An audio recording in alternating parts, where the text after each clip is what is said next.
Howdy, partner. So you want to see how the outdoor kitchen held up after 1 year? Well, you're in luck. We're going to show you today.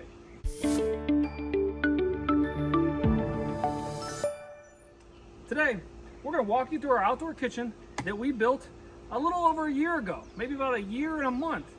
We did a whole outdoor kitchen series on the pergola and the outdoor kitchen and the tiling and all this stuff, the concrete slab. And you can check those all out in our video library.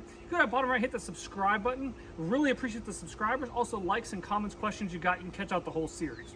So, the way we built this outdoor kitchen was using the dry stack Cinderblock method, where we did no mortar and we just dry stacked the cinder blocks, pieced them together, and then put a special compound on the front and the back. And I can tell you, it has held up amazingly. If you want to see the exact build, again, I'll link at the end of the video and that'll actually show you how we did it. This is more just, you know, anybody who's wondering, I don't know if I want to do it. Well, this is going to show you that there's been no issues and it's as good today as the day that we built it. So the only change we did is it had a smoother finish, and about 3 months after we built it, we put on a stucco finish. Should have done a video on that, but I was kind of in a hurry and just kind of did the stucco finish.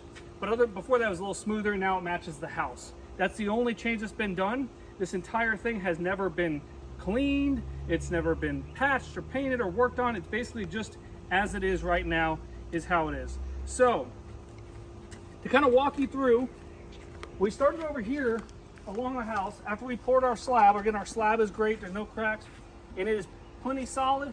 There's no cracks, no nothing. The tile top has done just great. There has been no shifting in those dry stack cinder blocks. And if you want to come on around, you'll see this is just showing you that it's exactly the same as when we built it. We had notched it out for the grill, which has done great. And everything is really working out just fantastic. So the size of it has been very nice. It's been great to be able to have the grill going, have a little prep station, a little spot here. The pergola gives plenty of nice shade. Our light still works. So we're good to go. Hope this helped out. Just mainly just to kind of show you guys, hey, you know, the outdoor kitchen did hold up. There's no stress cracks, no movement, no nothing else. It's been in temperatures below freezing all the way up to near 100 degrees. It's been fantastic. So hope you can go ahead and personalize this to your own space. Again, thanks for tuning in to Mr. Greg's How To. Remember, all these projects, if I can do it, you can too. Thanks for watching.